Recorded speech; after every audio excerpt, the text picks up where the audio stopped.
Bonjour, dans cette première vidéo, je vais vous expliquer dans les grandes lignes l'interface de Rhino. Ici, il s'agit de la version 6, mais ça convient pour les versions antérieures dès la 4 et jusqu'à la 8 sans aucun problème. Le but n'est pas de tout expliquer en longueur, mais de vous permettre de comprendre comment fonctionne Rhino dans les grandes lignes et derrière de pouvoir ensuite l'utiliser assez rapidement. Alors, pour démarrer, comme tout logiciel, on a une première barre de menu. Le menu le plus important est le menu transformé, que vous allez utiliser tout le temps. C'est là où on a pas mal d'opérations, vous voyez, déplacer, copier, rotation. Il y en a d'autres un peu plus compliqués, on verra ça pour plus tard. Après, bien évidemment, les autres menus sont utiles selon le besoin. Et là, évidemment, dans le fichier, on retrouve la notion d'ouverture, d'avoir un nouveau Rhino, d'enregistrer, d'exporter, d'importer. Au passage, si vous ne l'aviez pas remarqué, vous disposez des principaux raccourcis clavier pour pas mal d'opérations. Donc voilà, une barre de menu assez standard. Et ce qu'il faut retenir, c'est le menu transformé. Ensuite, on a ici une interface de texte que j'appelle le prompt, qui permet de savoir où on en est avec Rhino. Et c'est en gros une boîte de dialogue. Par exemple, tiens, je recule, je dis tiens, je vais voir comment ça marche. Et bien, il me dit ok, tu as pris l'outil cube, clique-moi pour donner le premier sommet de la base. Ben voilà, je fais un premier clic. Il me dit bah, donne-moi un autre pour faire l'autre base. Ok. Et il dit bah maintenant il reste plus que la hauteur. Là j'ai envie de mettre, soit je peux faire un clic, mais si non je peux mettre un chiffre. Tiens, je vais mettre 200. Hop, j'ai fait entrer et voilà, j'ai un parallélépipède que je viens de créer. Maintenant que j'ai terminé l'opération, vous voyez que Rhino est revenu en mode commande. Ça c'est très important, ce que je viens de dire, parce que parfois on veut faire quelque chose et sans avoir fait attention, on a lancé une opération. Là, par exemple, j'ai cliqué n'importe où, je ne sais pas ce que je veux faire et je veux que Rhino fasse autre chose. Alors que lui, on vient de cliquer sur un outil, donc il attend qu'on lui donne les indications par rapport à cet outil. Donc, dans le doute, vous appuyez sur échappe, vous revenez en mode commande et là, Rhino est disposé à recevoir la prochaine action que vous allez lui demander. Donc le prompt permet de savoir où on en est, ça permet d'avoir une interface de dialogue quand on découvre un outil, et bien Rhino nous indique pas à pas ce qu'il faut faire. Mais également, ça nous permet de mettre des chiffres, et pas faire que des clics, donc de créer visu. Parfois, on a besoin de créer avec des cotes. Eh bien, on peut vérifier les codes que l'on a donnés à Rhino. Juste en dessous, on a une palette d'onglets de différents outils qui sont classés par thème. Pour démarrer dans Rhino, ne vous posez pas de questions, restez sur la palette standard. J'entrerai plus en détail dans les autres vidéos pour que vous puissiez comprendre leurs utilités, mais donc restez sur standard. Ensuite, on a une palette de boutons, j'y reviendrai tout à l'heure. Nous avons les 4 vues, ici différents onglets, mais le plus important à utiliser fréquemment, c'est celui des calques pour pouvoir organiser sa scène 3D. Pareil, dans d'autres vidéos, vous pourrez comprendre quel est l'intérêt d'organiser sa scène. En dessous des 4 vues, il y a ici tous les modes de magnétisme ou de snapping pour la version anglaise pour pouvoir justement accrocher, définir des points. C'est-à-dire que là j'ai fait un parallélépipède. Si je veux mettre un petit point, eh bien grâce au mode proche, donc là soit je suis dessus, soit je suis à l'extrémité, soit je suis au milieu. Donc tout ça c'est grâce à ces modes de magnétisme que l'on a en bas. Ensuite, tout en bas de l'écran, on voit ici qu'en noir, j'ai défaut. C'est quoi défaut? Eh bien, c'est que le calque dans lequel je crée toutes les entités, eh bien, c'est le calque ici qui s'appelle défaut. Alors, c'est pas parce qu'il s'appelle défaut que c'est le calque par défaut dans lequel je crée Rhino. Non, je vais tout de suite lui donner un autre nom. Par exemple, je mets des chiffres et après je mets axe. Et vous voyez que mon calque par défaut, c'est toujours le calque noir, la couleur ici, qu'on peut changer. Et j'ai le nouveau nom de mon calque. Ensuite, il y a magnétisme de la grille, le mode ortho et plein d'autres informations qui pour l'instant ne sont pas très importantes quand on démarre tout de suite sur Rhino. Magnétisme de la grille, si je zoome un peu, je prends un outil là par exemple pour faire des bouts de segments. Quand le magnétisme de la grille est activé, ce qui n'est pas le cas là, voilà, là il est activé, et bien vous voyez je ne peux aller que sur les points de la grille. Voilà, je n'ai pas le choix. Donc soit je clique dessus sur magnétisme de la grille, ou soit je retiens une bonne fois pour toutes que c'est la touche F9 qui active ou désactive le magnétisme de la grille. Vous voyez ici tout en bas, je fais F9, ça alterne entre magnétisme ou pas magnétisme de la grille, ce qui me permet de créer des points là où j'ai envie et pas forcément dans le quadrillage de la grille de base. Juste à côté de magnétisme de la grille, il y a le mode ortho. Le mode ortho, ici je reprends l'outil pour créer des polylignes ou une suite de segments. Quand j'ai le mode ortho activé, ce qui n'est pas le cas, là je fais F8. F8 ça active ou désactive le mode ortho. Le mode ortho permet de faire des verticales ou des horizontales dans les vues. Vous voyez, voilà. Personnellement, j'utilise constamment le mode ortho parce que avec l'usage, je me suis rendu compte que j'ai très souvent besoin de faire des déplacements ou autres, des rotations à 90 degrés ou 180 degrés. Et le mode ortho m'aide énormément pour gagner un temps fou. Et les rares fois où j'ai besoin de ne pas l'avoir, par exemple quand je vais construire une courbe, eh bien il me suffit, tout en restant sur le mode ortho, d'appuyer sur le bouton Shift pour créer les courbes que je veux. Voilà. Et là j'ai fait Entrée pour pouvoir terminer l'opération de création d'une courbe. Voilà, donc le mode ortho, à la limite, laissez-le activer et vous verrez, vous gagnerez du temps. Pour les calques, bon, après les autres onglets, c'est des choses un peu plus compliquées, mais voilà, ce sont les propriétés de l'entité 3D. Pour l'instant et pour cette première séance et pour le démarrage sur Rhino, je vous invite vivement à rester uniquement sur l'onglet des calques, c'est déjà très bien.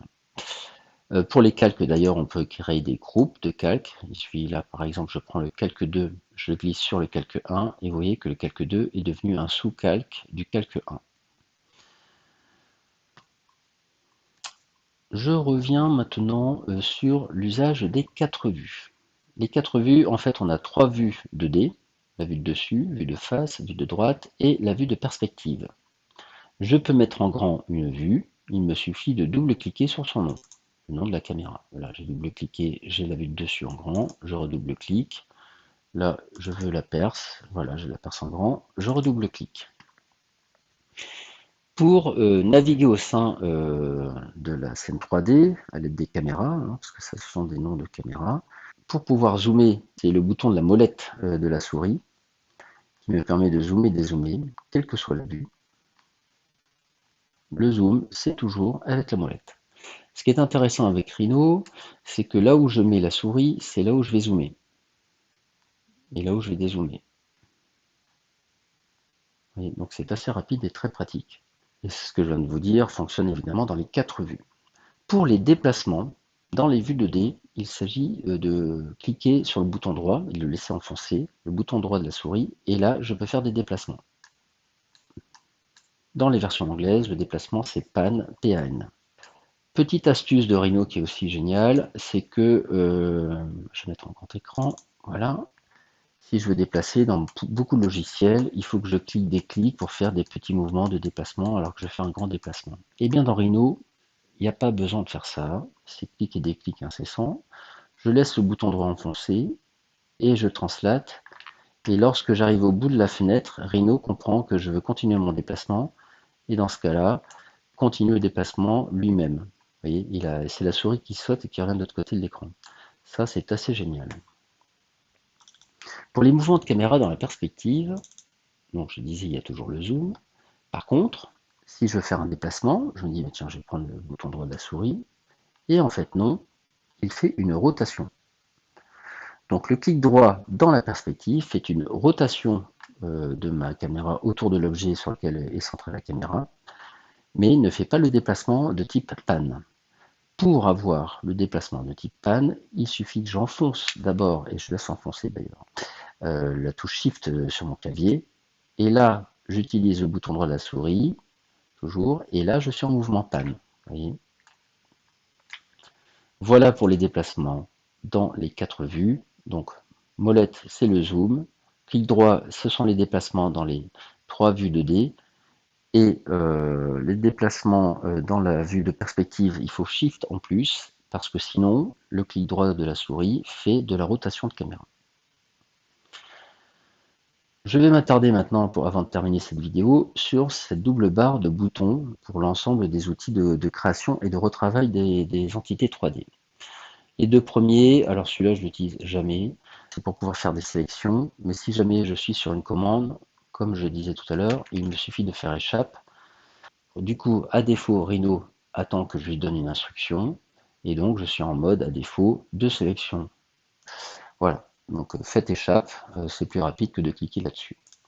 L'outil point, bah, c'est pour créer des points. Après, je viens d'ouvrir la boîte à outils de l'outil point. Alors, comment sait-on si j'ai une boîte à outils ou pas? Eh bien, vous remarquerez qu'il y a certains boutons où j'ai un petit triangle noir en bas à droite qui devient plus grand quand je passe la souris sur le bouton.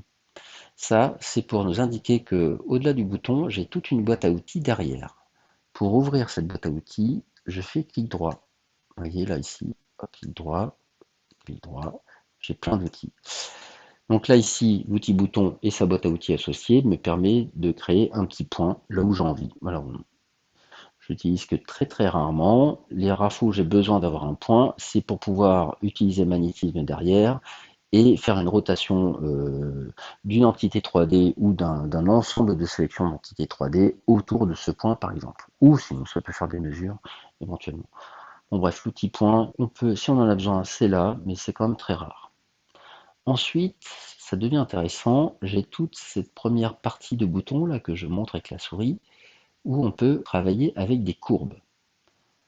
Tous ces boutons-là, tout cela ici que je montre, sauf celui-ci, tout cela permettent de créer des courbes. Là ici, je peux créer des courbes à partir de pans de droite, ce qu'on appelle des segments. Voilà. Vous voyez là, je suis en mode ortho, je peux faire Shift. Très bien, c'est sympa. Là ici, je peux créer des courbes. Ok. Là, je peux créer des cercles de différentes façons avec la boîte à outils sous-jacente à ce bouton. Là, des ellipses, là, des arcs de cercle. Là, des rectangles de différentes manières. Là, des polygones. C'est là où on peut même créer par exemple une étoile. Bon.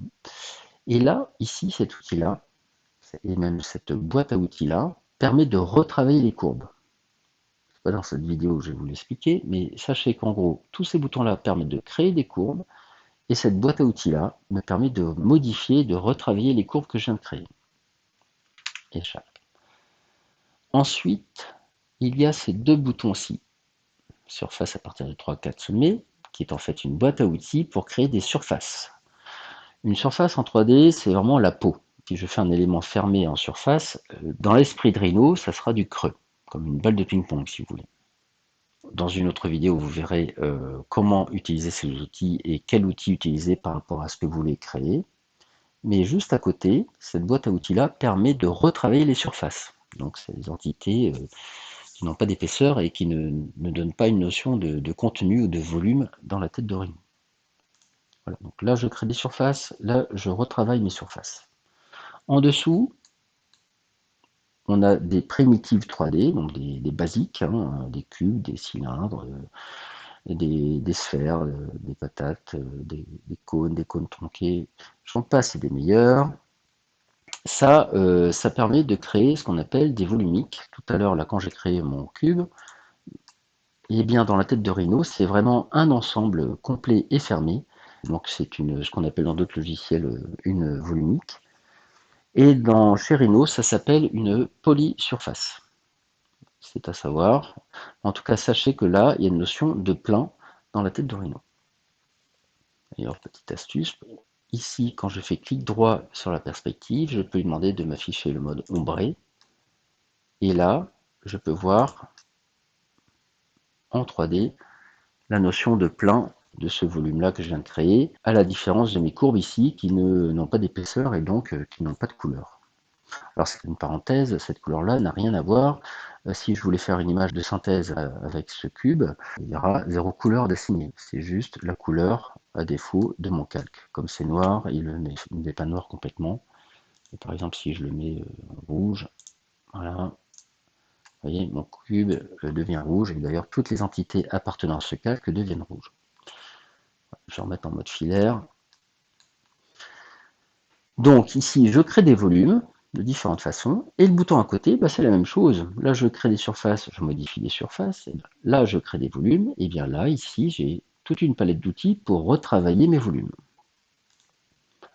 En dessous, j'ai le mix des deux mondes, une palette d'outils pour pouvoir travailler et faire des opérations entre des courbes et des surfaces.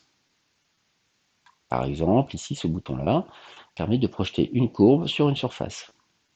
Là, ici, je passe rapidement, mais c'est tout l'interface du monde du meshing ou des polygones, très important si vous avez besoin. Mais dans le monde designer, c'est quand même peu utile.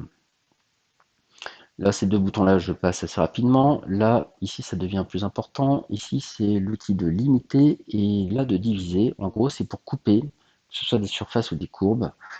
C'est pour pouvoir découper par rapport à une autre entité, en général avec une courbe. Voilà, en gros, pour les premiers boutons. Cela, c'est dans d'autres vidéos, vous allez découvrir à quoi ils servent. Retenez donc que ces deux-là servent très peu. Tout ici, ce premier paquet, c'est pour créer des courbes et les retravailler. Ici, ces deux petits boutons qui ouvrent des palettes d'outils. Je crée des surfaces et je modifie mes surfaces. En dessous, c'est la même chose avec les volumiques, ou ce qu'on appelle des polysurfaces. Et enfin, juste en dessous, c'est pour pouvoir faire des opérations entre les courbes et les surfaces. Voilà pour cette première vidéo d'interface avec Rhino. Je vous remercie, à très bientôt sur les autres vidéos.